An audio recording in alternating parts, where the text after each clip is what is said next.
All right, John Raven says he's about 55 miles away. At 7 p.m. on Saturday night, a perverted justice decoy starts chatting online with a man from Indiana, 5.5 hours away from our undercover house in Bowling Green, Kentucky. I figured, oh, there's no way this guy's going to come. Calling himself John Raven 2000, he tells the decoy, who is posing as a 13-year-old, that he's 24 and says, I'm too old to do anything with you. But that doesn't last long. Soon after, the sex talk begins. He asks the decoy about her last boyfriend. Did you him? Yeah? Why you want to know that? I just do. Okay. See, I ain't no baby. Would you do it to me? Would you want me to? Yes. Yeah, it would be cool to try stuff out. You're cute. The chat continues for another 20 minutes. Then he gets in his car and starts driving. He's known the decoy for less than 2 hours. During the long drive, he talks to the decoy on the phone and reveals more about himself. We just got off the phone with the guy who's claiming to be a cop. We don't know that he is, but he says he carries his gun everywhere with him.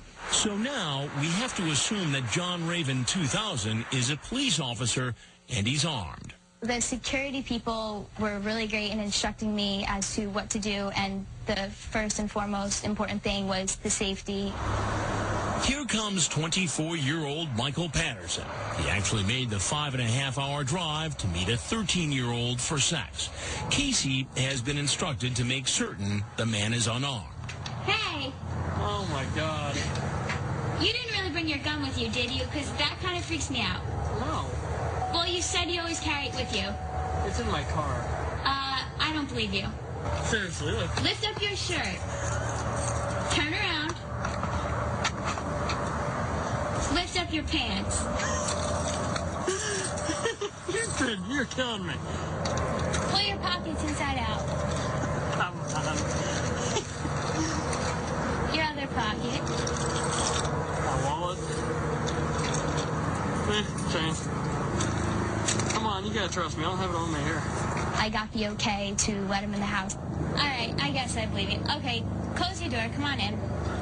We're being a weenie. Oh, I wasn't sure. You said you always carried it with you. I wasn't sure because you said you always carried it. He just continued to joke about it, and the cops and the security were, you know, still keeping a really strong eye on him because you never know. So you're a cop, not a detective? Detective, yeah. I'm a lieutenant. Oh, okay. Gotcha. So you're excited? Yeah, I'm pretty excited. Are you excited? Yeah. So, what do you want to do? Where's your room at? Let's go through the house. Look at it. This is a huge house. Yeah, it is pretty big. It's nice, though. Oh, my God. My hair's a mess. So, Lieutenant, What's up? what are we investigating tonight? Nothing much. What's your plan here? I just drove down here to... And how long was the drive? It's 5.5 hours. Now, what would motivate somebody to drive 5.5 hours to come here to this house? I don't know, sir. But you got to know. You're the one who did the driving. I know.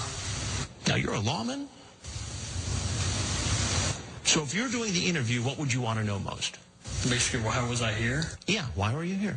I'm just, I'm just lonely. I don't have anybody, and I need somebody to talk to. You knew she was 13. She told you.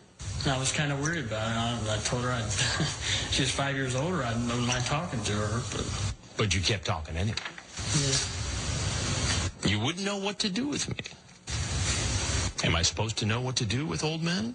Only with me. So this is funny. I know. I'm sorry, sir. It's funny. What do you think should happen to a police officer who gets caught doing something like this? Well, really bad could happen. How long have you been in law enforcement? Just a year now. Explain to me why somebody with apparently so much going on would take that risk. I mean, it doesn't make sense to me. I'm going through a divorce partially. So that makes it okay? No, it's not okay. It'll never be okay. Not for anybody. What do you suppose your chief's going to say about this? He's going to be too happy. Well, there's something you got to know. And it's I'm Chris Hansen with Dateline NBC.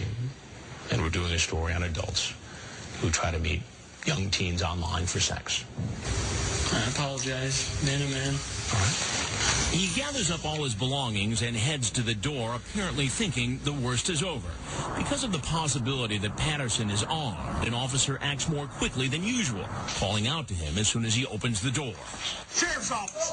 Patterson steps back into the house, and an officer shoots him with a taser gun. Only one probe stays attached, so the taser is unable to shock him and drop him to the ground.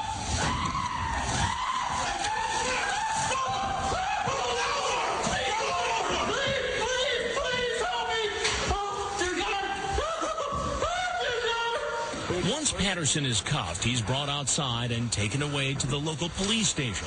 When officers search his car, they find a loaded gun, One in the chamber. a spare round of ammunition,